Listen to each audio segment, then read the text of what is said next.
கண்களை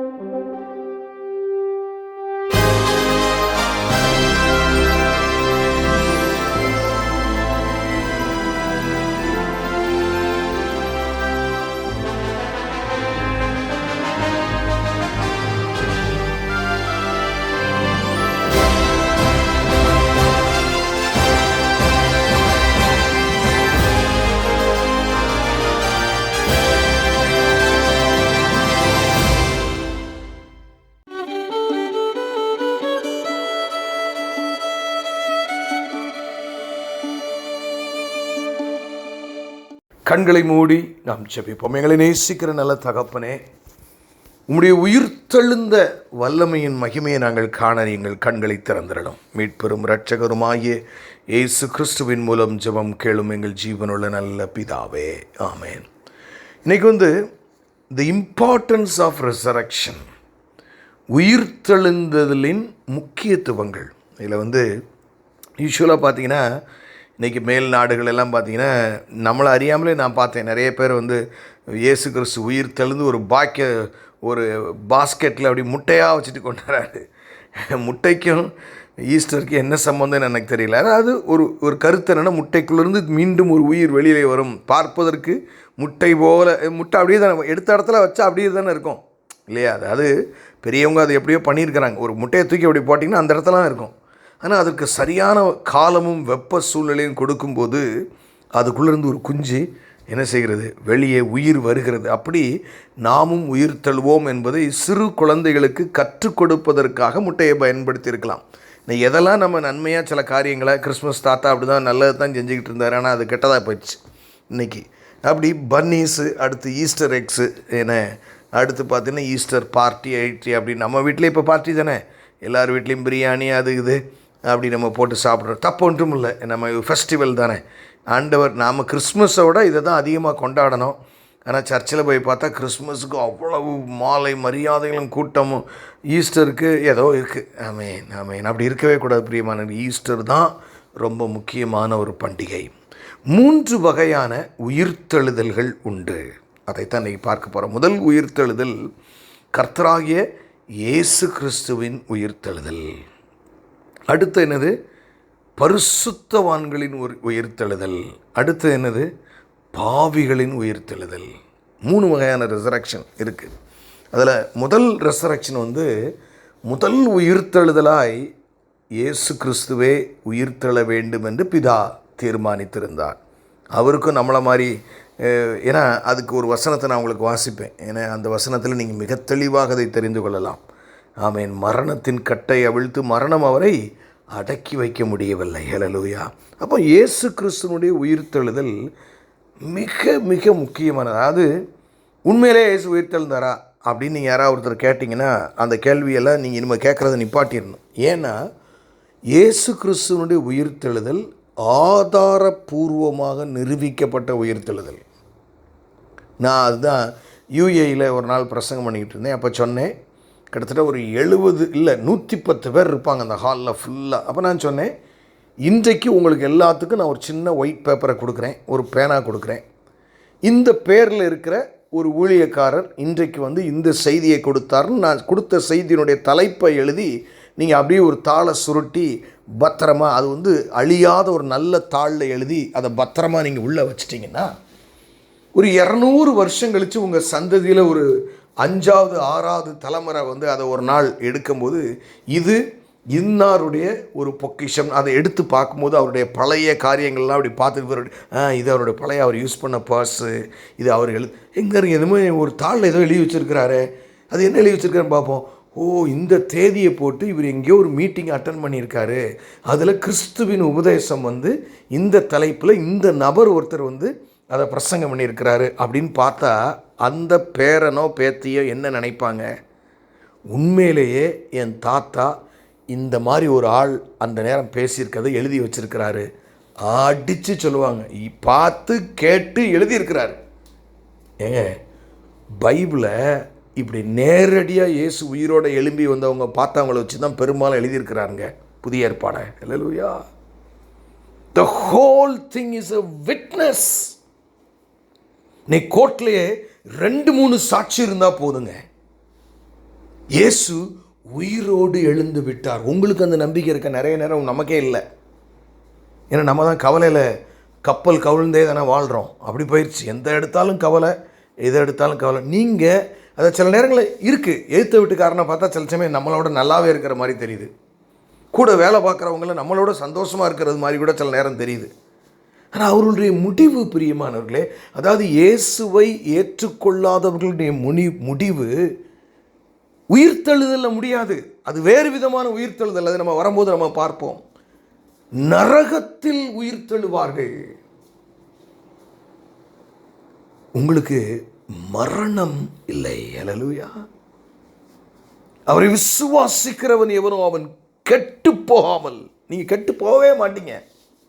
நீங்கள் கவலைப்பட்டு இருக்கீங்க. அப்போ அதுக்கு கவலை, இதுக்கு கவலை, எதை கெடுத்தாலும் கவலை.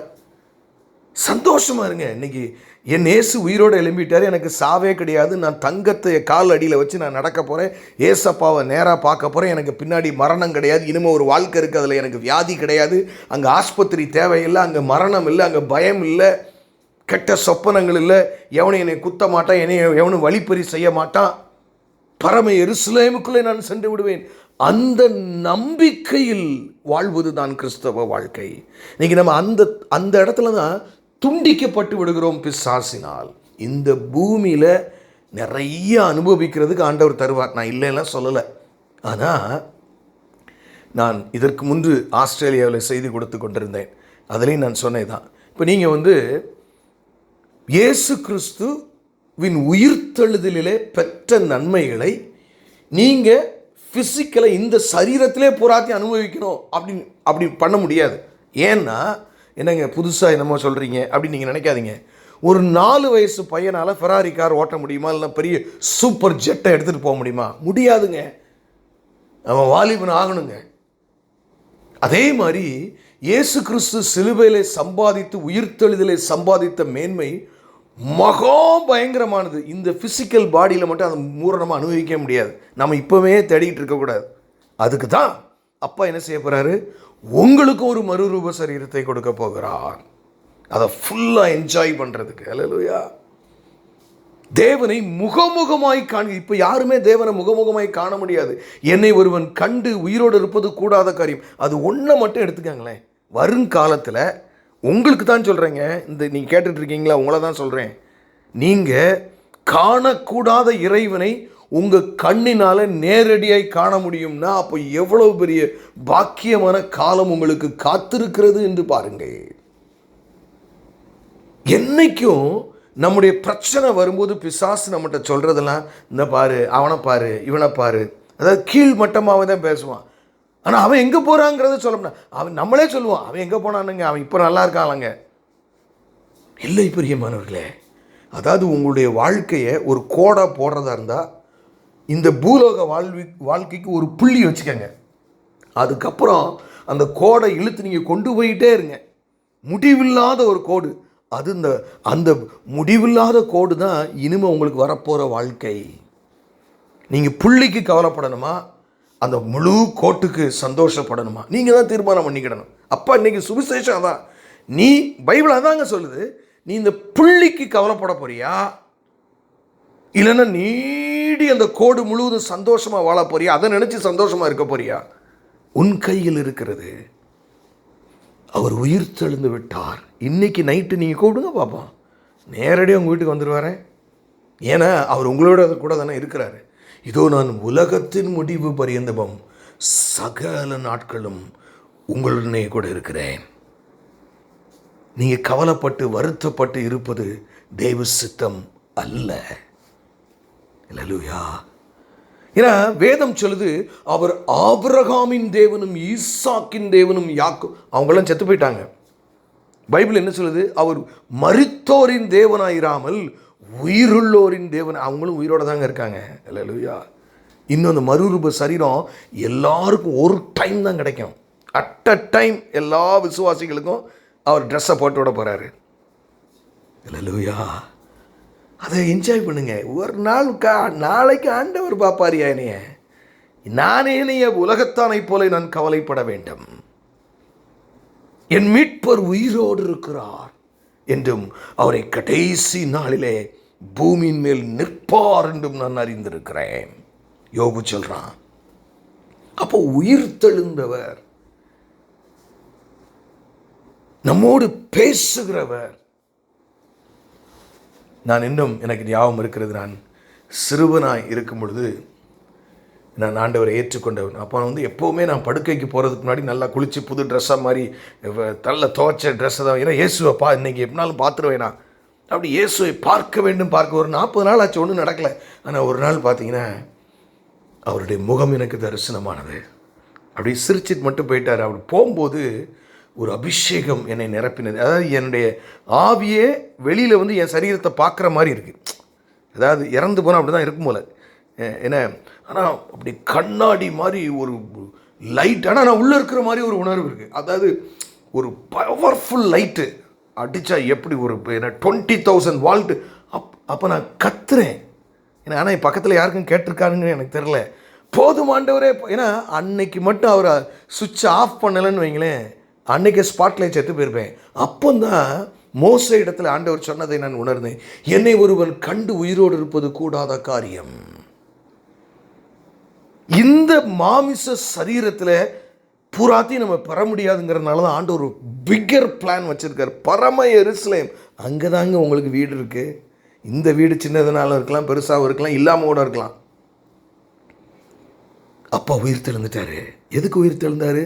உங்களுக்கு ஒரு ஸ்தலத்தை ஆயத்தம் பண்ண போகிறேன், நான் இருக்கிற இடத்திலே நீங்களும் இருக்கும்படி. ஆமென். இந்த உலகத்தில் அநேக துன்பங்கள் வருகிறது உண்டு பிரியமானவர்களே. எவ்வளோ கஷ்டங்கள், எதிர்பாராத சம்பவங்கள் எல்லாம் நடந்து கொண்டே இருக்கு. அடுத்து என்ன நடக்குன்னே தெரில. எவன் எங்கே குண்டை போடுவான், எங்கே நிலநடுக்கம் வரும், ஒன்றுமே தெரில. பிள்ளைகள் வெளியே போனால் உள்ளே திரும்பி வந்துடுவாங்களா, குடிச்சுக்கிட்டு கண்டமனைக்கு வண்டியை ஓட்டுறது, என்னென்னமோ நடந்து கொண்டிருக்கிற உலகம். ஆனால் நீங்கள் பயப்படாதீங்க. உங்கள் வாழ்க்கை முதலாவது ஃபுல்லாக ஆண்டவருடைய கண்ட்ரோலில் இருக்குது. நம்பர் 1, அவர் ஒன்றும் நீங்கள் நினைக்கிற மாதிரி கையிலாக ஆகாத தேவன் இல்லை. சில நேரங்களில் பார்த்தா ஒருத்தருடைய பாவம் அநேகரை பாதிக்கும். அப்படித்தான் இந்த உலகத்தில் அநேகர் பாவம் செய்கிறபடினாலே நீதிமான்களையும் அது பாதிக்கிற ஒரு செட்டப்பில் இருக்குது. அதனால தான் இந்த பூமியை அவர் அழிக்க போகிறாரு, பீக்குக்கு கொண்டு வருவார். 1000 வருஷம் அரசாட்சி உங்களை வச்சு பண்ணுவார். அதுக்கப்புறம் இந்த பூமியை அழிச்சிருவார். அழிந்து போகிற பூமி. அப்பா உயிர் தெழுந்து விட்டார், நீங்களும் உயிர் தெழ போகிறீர்கள். போகட்டும் பிரியமானவர்களே, சில முக்கியமான வசனங்களை. முதல் காரியம் என்ன நம்ம பார்க்க போகிறோன்னா உயிர்த்தெழுதல். அப்பாவுடைய உயிர்த்தெழுதலிலே நாம் கற்றுக்கொள்ள வேண்டிய சில காரியங்கள். முதல் வார்த்தை ரோமரின் புஸ்தகம் 4ஆம் அதிகாரத்தை நான் உங்களுக்கு வாசிக்கிறேன். ஒரு வசனத்தை நான் வாசிக்கிறேன். அவருடைய உயிர்த்தெழுதலினால் நம்ம என்ன ஆயிருக்கிறோமா, நல்ல கவனிங்க, நாம் நீதிமான்கள் ஆக்கப்பட்டிருக்கிறோம். அவர் உயிர்த்தெழுதல்னா உங்களுக்கு நீதிமான்களே நீங்கள் கிடையாதுங்க. சிலுவையில் மரித்த உயிர்த்தெழுந்தனால. ரோமர் 4ஆம் அதிகாரம் 25ஆம் வசனம். என்ன இப்போ பார்த்துட்டு இருக்கோம்? அப்பா உயிர்த்தெழுதலில் நமக்கு கிடைக்கிற பலன்கள். ஆமேன். ஒரு சில காரியங்களை பார்க்குறோம். ரோமர் 4ஆம் அதிகாரம் 25ஆம் வசனம். அவர் நம்முடைய பாவங்களுக்காக ஒப்பு கொடுக்கப்பட்டும், நல்லா கேளுங்க, எப்படி? அவர் நம்முடைய பாவங்களுக்காக ஒப்பு கொடுக்கப்பட்டும் நாம் நீதிமான்களாக்கப்படுவதற்காக எழுப்பப்பட்டும் இருக்கிறார். அவர் உயிரோடு எழுந்தது எதுக்கு? உங்களை நீதிமான்களாக்கிறதுக்காக. அவர் உயிர்த்தெழுந்தனால தான் நீங்கள் நீதிமான்களாக இருக்கிறீர்கள். அல்லேலூயா. அந்த டபுள் ப்ராசஸ். முதலாவது ரத்தம் சிந்தப்படுதல், 2வது உயிரோடு எழுதல். அல்லேலூயா. அப்பா மாதிரியே நீங்களும் உயிரோடு எழுதுவீங்க. ஒரு கைகளை தட்டி ஆண்டவருக்கு நன்றி செலுத்துங்களேன். எப்போ பார்த்தாலும் அது கிடச்சா இது கிடச்சாதான் ஸ்தோத்திரமா அதாவது மேன்மையான ஆவிக்குரிய வரங்கள் அவ்வளோ கொடுத்துருக்கிறார் உங்களுக்கு. அல்லேலூயா. ஆமேன். வீடு கிடச்சாதான் ஸ்தோத்திரம் இல்லை, வீடே இல்லாமல் அவ்வளோ நன்றி செலுத்தலாம். வாழ்க்கையில் அதாவது ஒன்றும் நல்லா தெரிஞ்சுருக்கீங்களா? You should thank God not for what he has done, but you should thank God even in your problems. அவர் கொடுத்ததற்காக இல்லை, அவர் நம்மோடு இருப்பதற்காக. ஆமேன். எப்பொழுதும் அவருக்கு நன்றி செலுத்தி கொண்டே இருக்க வேண்டும் பிரியமானவர்களே. ஆமென். நான் சொல்லுவாங்க ஆங்கிலத்தில், we should thank God not for what he has done but because he is in us. ஆமென். நமக்குள் அவர் இருக்கிறபடினாலே. போகட்டும். அப்போ இந்த வார்த்தையை பாருங்கள். அவர் உயிர்த்தெழுதலினால நீங்கள் என்ன செய்றீங்க? நீதிமான்களாக்கப்பட்டிருக்கிறீர்கள். ஹல்லேலூயா. ரெண்டாவது அவருடைய உயிர்த்தெழுதலில் நம்ம கற்றுக்கொள்கிற காரியம் என்னன்னு கேட்டிங்கன்னா, அப்போஸ்தலர் நடவடிக்கையின் புஸ்தகம் 2ஆம் அதிகாரம். அது என்னதுன்னா, ஆமென், அவர் மரணத்தை உயிர்த்தெழுதலினாலே ஜெயித்தார். நீங்களும் ஜெயிக்க போகிறீங்க. கைகளை தட்டுங்க. ஹல்லேலூயா. பயப்படாதீங்க. ஆமென். அப்போஸ்தலர் நடவடிக்கையின் புஸ்தகம் 2ஆம் அதிகாரம் 24ஆம் வசனம் இப்படி சொல்லுது. அப்போஸ்தலர் 2ஆம் அதிகாரம் 24ஆம் வசனம். தேவன் அவருடைய மரண உபாதிகளின் கட்டை அவிழ்த்து, அல்லேலூயா, இயேசு கிறிஸ்துனுடைய மரண உபாதிகளின் கட்டை தேவன் அவிழ்த்து அவரை எழுப்பினார். உங்களை எழுப்புவார். அவர் மரணத்தினால் கட்டப்பட்டிருக்க கூடாதிருந்தது. அல்லேலூயா. உலக இரட்சகர்ல, தெய்வம்ல, அவரை நம்மளை என்ன செய்கிறோம்?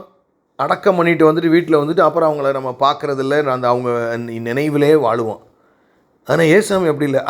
அடக்கம் பண்ணிட்டு 3 நாள் எந்திரிச்சு நேராக வந்து எல்லாரும் ஹாய் ஹவ் ஆர் யூ அப்படின்னு எப்படி இருக்குன்னு பாருங்கள். யோசிச்சு பாருங்களேன். என்னடா எப்படி இருக்கீங்க? சந்தோஷமாக இருக்கீங்களா? ஏங்க யோசிச்சு பாருங்க. ஆனால் ஒன்றே ஒன்று தாங்க எனக்கு ரொம்ப வருத்தம். அந்த உயிர்த்தெழுந்து அவர் வரும்போது சந்தித்த சீஷர்கள்ட்ட இருந்த எக்ஸைட்மெண்ட் இருக்குது பார்த்தீங்களா? இயேசு உயிரோட வந்துட்டார், இயேசு உயிரோட வந்துட்டார். அது இன்னைக்கு இல்லைங்க. உங்கள்கிட்ட இருக்கணும். என் மீட்பர் உயிரோடு இருக்கிறான், நான் எதற்கும் கவலைப்படேன். என் மீட்பர் என் வாழ்க்கையின் சொந்தக்காரர், அவர் என்னுடைய வாழ்க்கையினுடைய ஆர்கிடெக்ட். அவர் எது தருகிறாரோ அதை ஏற்றுக்கொள்ளுவேன். அவர் எனக்கு சகலமும் நன்மைக்கு அதுவாகவே செய்வார். அவர் உயிர்த்தெழுந்தவர். அல்லேலூயா. அதே மாதிரி பார்த்தீங்கன்னா அடுத்த சாப்டருக்கு நீங்கள் ரோமருக்கு அடுத்த புஸ்தகத்துக்கு 1 கொரிந்தியர் 15ஆம் அதிகாரம் 55ஆம் வசனம் இப்படி சொல்லுது. மரணமே உன் கூரெங்கே, பாதாளமே உன் ஜெயமெங்கே. ஜெயிச்சிட்டார் அப்பா. அல்லேலூயா. உங்கள் அப்பா ஜெயிச்சா நீங்கள் ஜெயிச்ச மாதிரி தாங்க. உங்களுக்கும் அதே, அவர் ஜெயிச்சு உங்களுக்கு சட்டையை மாட்டி விட்டுருவார். ஆமென். கொஞ்சம் சரிங்களேன். ஏன் அப்படி முன்னு உட்காந்துட்ருக்கீங்க? உங்களுக்கு மரணம் இல்லைங்கிறத குறித்து சந்தோஷம் இல்லையா? அந்த உயிர் வேணால் வெளியில் வந்துட்டு அடுத்த கொஞ்ச நாளைக்கு வந்து ஆவியிலே இருக்கும். ஏன்னா எல்லாருக்கும் ஒரே நேரத்தில் தான் மறுரூப சரீரம் கொடுக்கப்படும். அது வரைக்கும் இருக்கும். ஆனால் நீங்கள் அதுக்கும் கவலைப்பட வேண்டாம். எல்லாரும் அப்படி தான் இருக்காங்க. மோசையும் அப்படி தான் இருக்கிறாரு. அவருக்கும் இந்த மறுரூப சரீரம் கொடுக்கப்படலை. ஆனால் எல்லோரும் வெயிட்டிங். அப்பா கூட்டு போயிறாருல அங்கே தான். அல்லேலூயா. ஆமென். அப்போ ரெண்டாவது காரியம், அப்பாவுடைய உயிர்த்தெழுதலை அவர் மரணத்தை ஜெயிக்கும்படியாக உயிர்த்தெழுந்தார். அவர் மரணத்தையே ஜெயித்தவருக்கு உங்களோடு இருக்கும்போது நீங்கள் பிசாசுக்கு பயப்படலாமா? நீங்கள் சூழ்நிலைக்கு பயப்படலாமா? நீங்கள் அடுத்தவங்கள மாதிரி அழுதுகிட்டு இருக்கலாமா? யோசிங்க. எங்க what a transformation you have got. பிசாசு என்ன செய்கிறான்னா, உங்களே ஒன்றும், நீ ஒரு டம்மி பீஸ், வான்ட்ட எதுவுமே இல்லை, உன் மூஞ்சை பாரு, உன் முகரையை பாரு, உன் சூழ்நிலையை பாரு, உன்னை நல்லா என்ன தான் உனக்கு அறிவுன்னு தெரில, உனக்குன்னு ஒரு செல்ஃபே இல்லையா, இப்படி நிர்விசாரமாக இருக்கு. இதெல்லாம் கேட்டு உட்காந்து நம்ம அழுதுகிட்டு இருக்கோம். அதெல்லாம் தூக்கி தூர போட்டேப்பா, நான் இந்த உலகத்தான் கிடையாது, நான் மீட்கப்பட்டவன், நான் பரலோக ராஜ்யம் போகிறேன். எழுந்து. ஆனால் யாருக்கு இது கொடுக்குறாரு தெரியுமா பிரியமானவர்களே? அவரை விசுவாசிக்கிறவர்களுக்கு, அவருடைய பாதையிலே உண்மையாய் நடக்கிறவர்களுக்கு.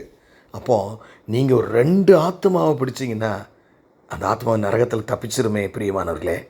அவங்களுக்கும் இந்த சாவு இல்லாத ஒரு வாழ்க்கை கிடைக்குமே. நீங்கள் சுயநலமாக இருக்கக்கூடாதுல்ல, அநேகருக்கு அந்த சுவிசேஷத்தை சொல்ல வேண்டுமே. அல்லேலூயா. இன்னொரு காரியத்தை நான் கற்றுக்கொண்டேன். ஆமென்.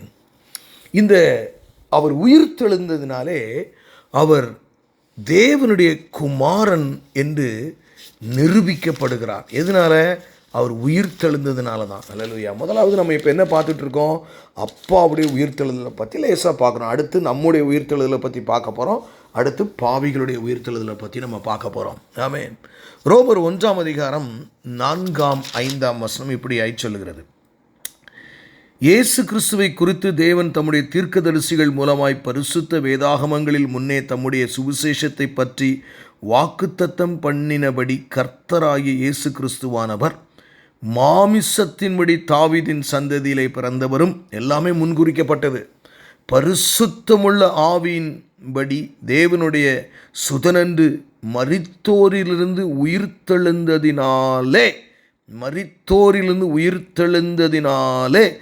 பலமாய் ரூபிக்கப்பட்ட தேவகுமாரனுமாய் இருக்கிறார். அவர் மரித்தோரிலிருந்து உயிர்த்தெழுந்தனால தான் அவரை தேவகுமாரன் என்று சொல்லுகிறார்கள். ஏன்னா இயேசு கிறிஸ்து வருகிறதுக்கு 60 ஆண்டுகளுக்கு முன்பதாகவே சிலுவை மரணம் ஆரம்பித்து விட்டது. நிறைய பேர் சிலுவையில் மறிச்சாங்க. கூட தான் கள்ளர்களாக மறிச்சாங்களா மறிக்கலையா? கல்லனை கூட தான் ஆண்டவர் சொன்னார், நீ இன்றைக்கு என்னோடு கூட பரதேசியில் இருப்பார். அவன் பரதேசிக்கு தான் போக முடியும். இவர் நாம் பெற இருக்கிற காத்திருக்கிற அந்த மறுரூப சரீரத்தை இப்பொழுதே பெற்றவர். அல்லேலூயா. அதனால அவர் தேவகுமாரனா சொல்லணும். ஏசு எங்கேயா தெய்வம்னு சொன்னார் அப்படி நிறைய பேர் சொல்லிட்டு தரலாம். நீங்கள் சொல்லணும், அவர் உயிரோடு எழுந்து வந்தது 500 பேர் பார்த்தவன் தாண்டா பைபிளே எழுதியிருக்கிறான். இன்றைக்கி உங்கள் தாத்தா எழுதின சொத்தை உங்கள் தாத்தா சொத்து நீ நம்பி தானே அந்த பத்திரத்தை வச்சுக்கிட்டு உட்காந்துருக்க. ஏன் அவர் தான் இன்றைக்கி இல்லையே, எப்படி அது அவர் சொத்துன்னு சொல்ல முடியும்? அவர் எழுதி கொடுத்தது அவருக்கான ஆவணங்களை வச்சு சொல்கிறல, அதே மாதிரி தான். அது மாத்திரமல்ல, அவர் உயிரோடு எழுந்ததுனால அவர் தேவகுமாரன் என்று ரூபிக்கப்பட்டிருக்கிறார். அல்லேலூயா. அது மாத்திரமல்லங்க, his resurrection gives us an eternal hope. அப்பா உயிர் தெழுந்துட்டார். நான் இவ்வளோ நேரம் அதான் பேசிக்கிட்டு இருந்தேன் உங்களுக்கு ரொம்ப மையமாக. நீங்கள் கவலைப்படக்கூடாது, அப்பா உயிர், நானும் உயிர் தெழ போகிறேன். எழுதி ஒட்டுங்களேன் அவங்க வீட்டில் தான், எனக்கு மரணம் இல்லை, அல்லேலூயா. அது பெருசாக தெரியலையா? எனக்கு சாவு இல்லை, நான் என்றென்றைக்கு மரணம் இல்லாமல் வலி இல்லாமல் வாழப்போ. வலியில் இருக்கிறவங்க எழுதுங்க, எனக்கு நான் இனிமேல் வலி இல்லாமல் வாழப்போகிற காலம் எனக்காய் காத்திருக்கிறது. சந்தோஷம் இல்லாததுங்கிறதே என்கிட்ட இனிமேல் இருக்கவே இருக்காது. முழு சந்தோஷத்தில் நான் வாழப்போகிறேன். அப்படி அப்பா அதைத்தான் பார்த்தீங்கன்னா 1 பேதுருவின் புஸ்தகத்தில் மிக தெளிவாக பேதுரு அதை எழுதுகிறார். 1 பேதுரு 1ஆம் அதிகாரம் 4ஆம் வசனம். அவர் இயேசு கிறிஸ்து மரித்தோரிலிருந்து எழுந்ததினாலே அழியாததும், நல்லா கவனிங்க, உங்களுக்கு இருக்கிற அஷ்யூரன்ஸ், மாசற்றதும் வாடாததும் ஆகிய. ஏங்க நீங்கள் நம்ம வாடவே மாட்டீங்க. நான் நினைக்கிறேன், நான் அப்படி விசுவாசிப்பேன் எப்போவுமே. நம்ம எல்லாரும் 30 வயசு வாலிபர். ஏன்னா 5 வயசில் பார்த்தா அடிக்கிற சோமெல்லாம் வரும், சளி பிடிக்கும். ஏன்னா சின்ன பிள்ளைகளுக்கு இம்யூனிட்டியே இருக்காதும்பாங்க. நல்ல நீங்களே உங்கள் பீக்கான அழகில் நீங்கள் இருக்கீங்கன்னு சொன்னால் அந்த 30 வயசு, ஏன்னா 16 வயசுலேருந்து 30 வயசு தான் அந்த பீக்கில் இருக்கும். நான் நினைக்கிறேன் ஏசப்பா மாதிரி அந்த 33 வயசு, ஏன்னா அவர் மாதிரியே நம்மளும் இருப்போம்னு சொல்லப்பட்டிருக்கல. அப்பா திருப்பி உயிரோடு வரும்பொழுதும் அந்த 33 வயது சரீரத்தில் வந்தார். சின்ன பிள்ளையாக வரல, ஒரு சின்ன பிள்ளையாக வந்து உயிர் தெழுந்த இயேசு, நானே குழந்தை இயேசு அப்படியே சொன்னார். நம்ம தான் தேவையில்லாமல் குழந்தைன்னு சொல்லி அவரை வந்து கேவலப்படுத்துகிற மாதிரி இருக்குது. அவர் தெய்வமாய் மாறிவிட்டார். அல்லேலூயா, ஆமேன். அப்போது நான் ஏன் இதை சொல்கிறேன்னா, நமக்கும் நம்பிக்கை உண்டு. அதாவது இந்த வசனம், அழியாததும் மாசற்றதும் வாடாததும் ஆகிய சுதந்திரத்திற்கு ஏதுவாக ஜீவனுள்ள நம்பிக்கை உண்டாகும்படி. யாருக்கு? உங்களுக்குங்க. உங்களுக்கு என்ன நம்பிக்கை உண்டாயிருக்கு? இப்போ என்ன நம்பிக்கை உண்டாயிருக்கணும்? நீங்கள் சொல்லலாம், ஆமேன், நான் அழியாதவள், ஆமேன், நான் மாசற்றவள், நான் வாடாதவள், நான் மாசற்றவன், வாடாதவன். என் நிலைமை அப்படி தான். மேபி இன்றைக்கி அந்த நிலைமை இல்லை பூர்ணமாக. ஏன்னா இந்த சரீரத்தில் அந்த வல்லமையை முழுமையை நம்ம பெற்று அனுபவிக்க முடியல. ஃபெராரியை இப்போ ஓட்ட முடியாது. ஃபெராரியை ஓட்டுறதுக்காக, சூப்பர் ஜெட்டை ஓட்டுறதுக்காக, ஏன்னா நீங்கள் எப்படி பறப்பீங்க தெரியுமா? மறுரூப சரீரத்தில் at the speed of thought. இங்கிறது சந்திரன் நீங்கள் நினச்சிங்கன்னா, இப்போ நான் சந்திரனில் போயிட்டேன், நிற்கிறேன், அந்த ஸ்பீடில் நிஜமாகவே ட்ராவல் பண்ண போகிறீங்க. நட்சத்திரத்துக்கு நட்சத்திரம், மகிமைக்கு மகிமை. நீங்கள் உங்களுக்கு என்ன குறைங்க? அதனால தான் சொன்னார், இந்த உலகத்தில் நம்ம பாடுகிற பாடுகள் வரப்போகிற மகிமைக்கு ஈடானதல்ல. அதை நினைங்க. இந்த கவலையே பார்த்துட்டு இருக்காதீங்க. ஹல்லேலூயா. துதிக்க ஆரம்பிங்க. உற்சாகமாக எழுந்து காரியங்களை நடப்பீங்க. ஆமேன், ஆமேன். பிரியமானவர்கள், இன்னொரு வசனம் எனக்கு படுகிற அதே நம்ம 1 கொரிந்தியரின் புஸ்தகம் 15ஆம் அதிகாரம். ஏன்னா அப்பாவுடைய உயிர்த்தெழுதலை நமக்கு அவ்வளவு காரியங்கள் நடந்திருக்குங்க. ஏன்னா அப்பா உயிர்த்தெழுதலை நம்முடைய விசுவாசமே விருதா என்று வேதம் சொல்லுகிறது. 1 கொரிந்தியர் 15ஆம் அதிகாரம் 20ஆம் வசனத்தை பாருங்கள். கிறிஸ்துவோ மரித்தோரில் இருந்தெழுந்து நித்திரை அடைந்தவர்களில் முதற் பலனானார். அப்பா தான் முதற் பலன். முதற் பலன்னா என்ன அர்த்தம்? ஒரு மரத்தில் மாங்காய் சீசனில் முதல்ல ஒரு காய் காய்ச்சி பழுக்கும்ல, ஃபஸ்ட்டு ஃப்ரூட்டுன்னு அதுக்கு பேர். நம்ம கொண்டு போய் ஏலத்தில் கோயிலெல்லாம் வைப்போம்ல. ஏன்னா முதல்ல வர்ற கனி, முதல்ல பிறந்த பிள்ளை யாருக்கு? அப்பாவுக்கு. சொல்லுவோம்ல, நீங்கள் ஒப்பு கொடுக்கணும். அப்படி ஆமேன். அண்ணாள் ஒப்பு கொடுத்தா, எனக்கு முதல்ல கற்பம் திறந்து பிறக்கிற பிள்ளைன்னு அப்பாவுக்கே ஊழியத்தை கொடுத்துருவேன்னா. ஆமேன். அப்படின்னா என்ன அர்த்தம்? they are in the process of producing children. அது மாதிரி தான் அப்பா சொல்கிறாரு. முதல் பலன்னா, என் குமாரனை முதலாவது எழுப்புனேன், உங்களை எல்லாரையுமே எழுப்பிடுவேன். யாரை? விசுவாசிகளை. எல்லாரையும் இல்லை. ஆமேன். நீங்கள் விசுவாசி தானே? தைரியமாக இருக்கணும்ல. தைரியமாக இருக்கிறீங்களா? அடுத்தவங்களெல்லாம் ஆறுதல் படுத்துகிறீங்களா? உங்கள் துன்பத்தை காட்டி, நான் எனக்கும் துன்பம் இருக்கேன், நான் எவ்வளோ சந்தோஷமாக இருக்கேன்னு பாரு. அப்பா வரப்போகிறாரு. ஆமேன். ஹல்லேலூயா. ஆமேன். பிரியமானவர்களே, அது மாத்திரமல்ல, அவருடைய வல்லமையில் பார்த்தீங்கன்னா, அதை நீங்கள் படித்து பார்த்தீங்கன்னா 1 கொரிந்தியர் 15ஆம் அதிகாரம் 55லேருந்து 58 வரைக்கும் படிச்சிங்கன்னா ரொம்ப ஆச்சரியமாக இருக்கும். ஏன்னா நம்ம ஏற்கனவே பார்த்தது போல் 55 மரணமே உன் கூரங்கே, பாதாளமே உன் ஜெயமேங்க சொல்லிட்டு முடிப்பார். 58 ஆகையால் எனக்கு பிரியமான சகோதரரே, கர்த்தருக்குள் நீங்கள் படுகிற பிரயாசம், ஹல்லேலூயா, விருதாவாக இராதென்று அறிந்து. விருதாவாகவே போகாதுங்க. அப்பாவுக்காக பிரயாசப்படுறது. அப்பாவுக்காக பிரயாசப்படுறீங்களான்னு நீங்கள் உறுதிப்பட்டவர்களாயும் அசையாதவர்களாயும் கர்த்தருடைய கிரியையிலே எப்பொழுதும் பெறுகிறவர்களாக இருங்கள். என்ன சொல்கிறாரு? ஏசப்பா மரணத்தை ஜெயிச்சிட்டாரு, உயிரோடு எழுந்துட்டாரு. அதனால் நீங்கள் அசையாமல் கிறிஸ்தவ வாழ்க்கையில் முன்னேறி போங்க. நீங்கள் செய்கிற எல்லா கிரியைகளுக்கு தக்க பலன் உங்களுக்கு வந்துக்கிட்டே இருக்குது. பயப்படாதீங்க. நீங்கள் துன்பத்தை கண்டு தோழ வேண்டாம். இன்னும் கிறிஸ்துவுக்காக நேர்மையோடும் நீதியோடும். இதுதாங்க நம்ம ஆண்டவருடைய அந்த வல்லமை, அந்த உயிர்த்தெழுதலின் வல்லமை உங்களுக்குள்ளே இறங்கி நிற்கிறது. 6வதாக ஒரு காரியம் என்ன பார்க்குறோன்னு கேட்டிங்கன்னா, அப்பா உயிர்த்தெழும் போது என்ன செய்ய? பிசாசினுடைய தலையை நசுக்கினார். ஆதியாகமம் 3ஆம் அதிகாரம் 15ஆம் வசனம். பிசாசினுடைய தலையை என்ன செய்கிறாரு? நசுக்கி விடுகிறார். அவர் நசுக்கிட்டார்ல. விசுவாசிக்கிறீங்களா? விசுவாசிக்கலையா? ஆமென். அவர் நசுக்கிட்டாருங்க. அப்போ நீங்கள் எவ்வளோ சந்தோஷமாக இருக்கணும்.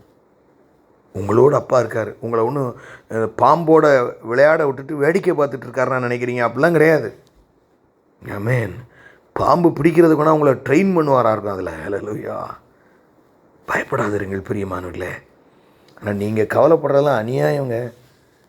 நான் உனக்கு எவ்வளவு சம்பாதிச்சு சிலுவையில் வச்சுருக்கிறேன். உனக்கு மரணம் இல்லை, மகிமையோடு, அதாவது இயேசுவை நேரடியாய் காண்கிற ஒரு மகிமை, மேலான மகிமை போகட்டும். அடுத்தபடியாக விசுவாசிகளுடைய உயிர்த்தெழுதல் 2வது நம்ம கான்சன்ட்ரேட் பண்ண போகிறது. இது செம சூப்பருங்க. ஆமாம். இது எங்கே பார்க்கலாம்? நிறைய இடத்துல பார்க்கலாம். ஆனால் 1 கொரிந்தியர் 15ஆம் அதிகாரம் 40ஆம் வசனத்துலேருந்து நான் வசனத்தை வாசிக்கிறேன். ஏன்னா 1 கொரிந்தியர் 15ஆம் அதிகாரம் 40ஆம் வசனம் கவனமாக கேளுங்க. வேறு எல்லா வேலையும் நீங்கள் என்னை கவனமாக கவனிங்க.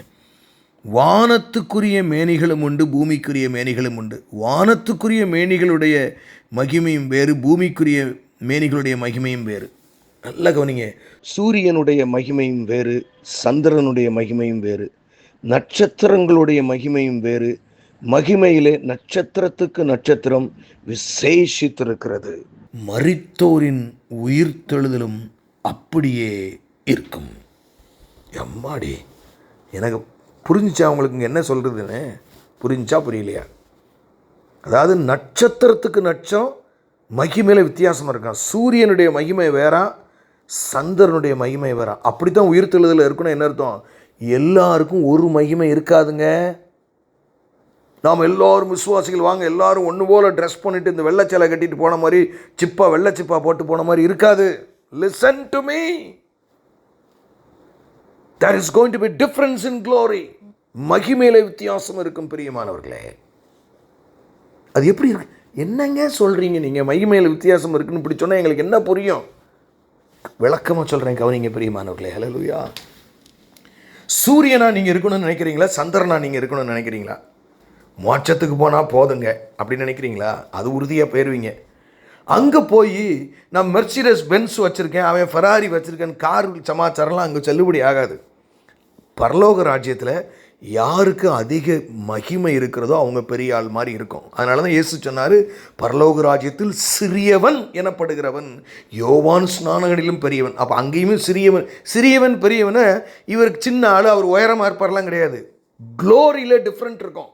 அதாவது நான் என்ன சொல்கிறேன்னா, இரத்த சாட்சியை ராவும் பகலும் ஒரு பொய் கூட பேசாமல் கிறிஸ்துவுக்காக தன் எல்லாவற்றையும் சொத்துக்களை எல்லாம் விற்று தேவனுடைய பாதத்தில் வைத்து அப்படி உண்மையாக இருக்கிறவனுக்கும் ஊழியத்தை வச்சு நல்லா என்ஜாய் பண்ணிக்கிட்டு இருக்கவனுக்கும் ஒரு கண்டிப்பாக வித்தியாசம் இருக்கும்ல. ஏங்க இருக்குமா இருக்காதாங்க? இருக்குமா இருக்காதா? அதனால் பாஸ்டர்கள்லாம் பயங்கரமாக இருப்பாங்க, ஊழியக்காரங்கள்லாம் சாதாரண. ஒரு அம்மாவுக்கு வர்ற ஊழியர்களுக்கு சமைச்சு போடுறதுக்கு தான் தேவனுடைய அழைப்பாக இருந்து அது ஒழுங்காக செஞ்சு அவங்களுடைய க்ளோரி கூட தான் இருக்கும். கொஞ்சத்தை ஒன்றை கொடுத்து அதில் நீ உண்மையுள்ளவளாக இருந்தாய், உண்மையுள்ளவனாக இருந்தாய். அப்போ நல்லா தெரிஞ்சுக்கங்க, அப்பாவின் சித்தத்துக்காக உங்களை அர்ப்பணித்து பரிசுத்தத்தை நீங்கள் காத்து கொண்டு அப்பாவை நேசிச்சிங்கன்னா சூப்பர் க்ளோரியாக இருக்குது. இல்லைன்னா பவுல் அப்படி கடந்து போவார், உங்களால் பார்க்கவே முடியாது, அவரை கண்ணை திருப்புவீங்க. அந்த க்ளோரி சூரியனை பார்க்குறதுக்கு இன்னொரு சூரியனால் தாங்க முடியும். நான் சொல்கிறேன், உங்களுக்கு புரிஞ்சுதா? இன்னொரு ஆழமானது சொல்கிறேன், கவனமாக தெரிஞ்சுக்கங்க. ஒவ்வொரு நாளும் இந்த மகிமையை, அதைத்தான் ஆண்டவர் சொல்கிறாரு, அவனுடைய கிரியைக்கு தக்க பலன் என்னோடு கூட வருகிறது. நாளைக்கு உங்களுக்கு பெஸ்ட் ஆப்பர்ச்சுனிட்டிங்க. இந்த உயிர்த்தெழுந்த வல்லமையை தரித்து கொண்டு பரிசுத்தமாக வாழ்ந்து கவலைகளை விட்டு தேவ சுவிசேஷத்தை நீங்கள் சொல்லி ஏழை எளிய ஜனங்களுக்கு நீங்கள் ஆகாரம் கொடுத்து சுயநலமாய் வாழாமல் இப்படிலாம் இருந்தோம்னா நாளைக்கு உங்களுக்கு மார்க் 100 மார்க் விழுந்துடும் க்ளோரியில். அல்லேலூயா. ஒன்று நல்லா தெரிஞ்சுக்கங்க, இந்த சரீரம் வேணால் பாவ சரீரமாக இருக்கலாம், இந்த வாழ்க்கை வேணால் பாவிகளுக்குள்ளே இருக்கலாம், ஆனால் இதில் நீங்கள் வாழ்கிறத வச்சு தான் இனிமேல் வரப்போகிற மகிமை உங்களுக்கு கிடைக்கும். தெளிவாக சொல்லிடுறேன். நாளைக்கு இந்த பாஸ்டரோ இந்த அண்ணனோ இந்த அங்கிளோ எனக்கு இதெல்லாம் சொல்லி கொடுக்கலன்னு சொல்லக்கூடாது. தெளிவாக இருக்குது. மரித்தோரின் உயிர்த்தெழுதலும் அப்படியே இருக்கும் அப்படின்ட்டு அதை இன்னும் அதிகமாக விளக்குகிறார். அழிவுள்ளதாய் விதைக்கப்படும். நம்ம கொண்டு போய் சடலத்தை உள்ளே போடும்போது பார்த்தா அழிவுள்ளது, டாக்டர்களால் கைவிடப்பட்டது, அப்படி தானே போயிடுது. கேன்சரில் ஒருத்தர்லாம் மறிச்சார்னா அவர் அப்படி எலும்பு தோலமாக போயிடுறாரு. அழிவுள்ளதாய் விதைக்கப்படும். அடுத்து எழுந்திருக்கும்போது எப்படி அந்த மறுரூப சரீரம் எப்படி கொடுக்கப்படுமா? அதுக்கு அழிவே கிடையாதுங்க. அழிவில்லாத ஒரு சரீரத்தை உங்களுக்கு கொடுக்க போகிறாரே, நீங்கள் எவ்வளவு கவலைகளை மறந்து அவருக்காக ஓடணும். எப்போ யாரை கேட்டாலும் எனக்கு அது பிரச்சனை இருக்குது, எனக்கு இந்த வேலை இருக்குது, அந்த இது இருக்குது, ஏதாவது ஃப்ரீ டைம் இருந்தால் இயேசுவுக்கு ஏதாவது செய்கிறேன்னு சொன்னீங்கன்னா அந்த மகிமை தான் கிடைக்கும்.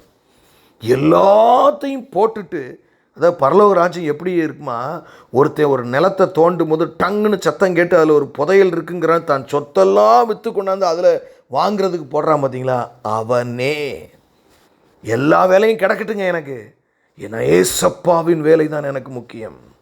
என்னைய வேணால் அவங்க ரிஜெக்ட் பண்ணி தள்ளி போடலாம், அதை பற்றிலாம் எனக்கு கவலை இல்லை. நான் போய் ஆலயத்தை கழுவ கூட அதில் உள்ள டாய்லெட்டை கூட நான் கழுவ தயாராக இருக்கிறேன். நம்முடைய வாழ்க்கை எப்படி இருக்கிறது பிரியமானவர்களே? அழியாத சரீரம் உங்களுக்கு உண்டே, கனவீனம் உள்ளதாய் விதைக்கப்படும்.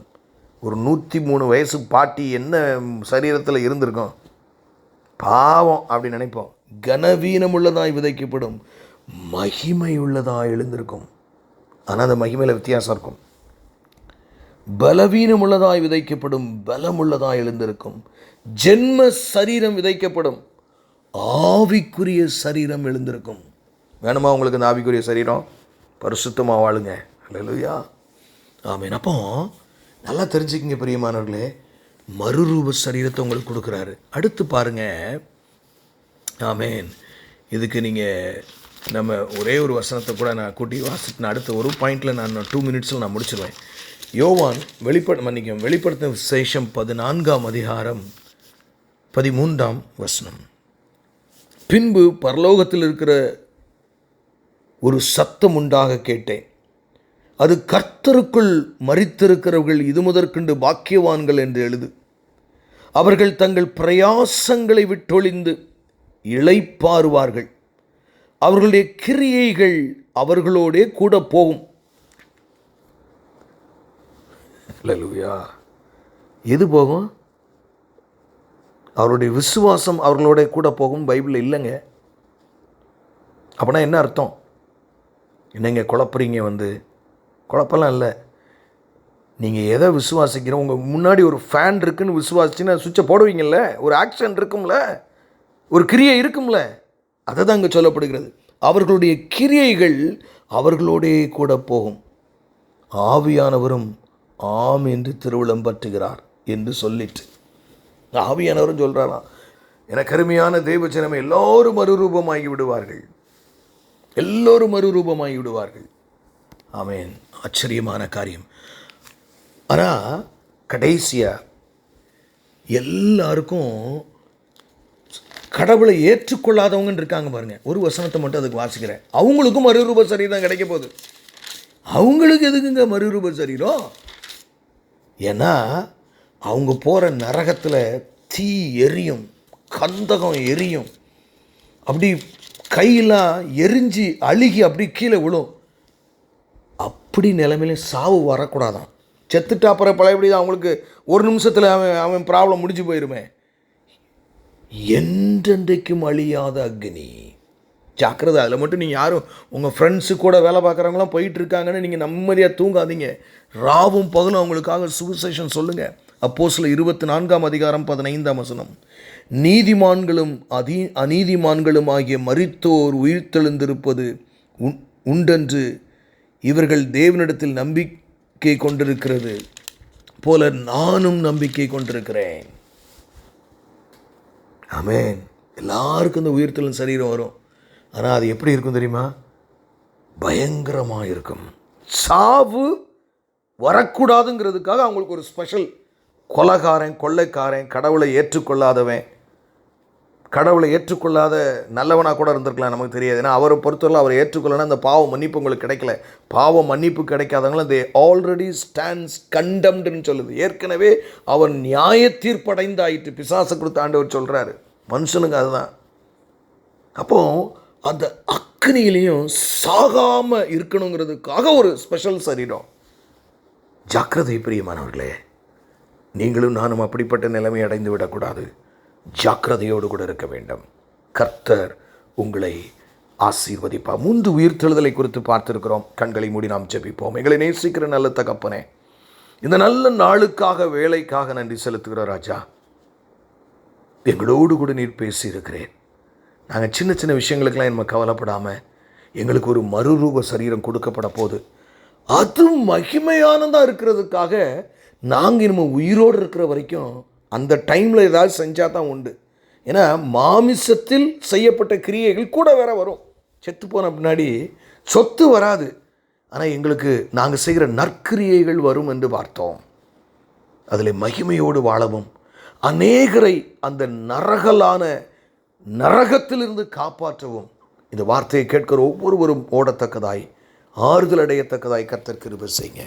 பெரிய காரியங்களை செய்யுங்க. மீட்பெரும் இரட்சகருமாகிய இயேசு கிறிஸ்துவின் மூலம் ஜெபம் கேளும் எங்கள் ஜீவனுள்ள நல்ல பிதாவே.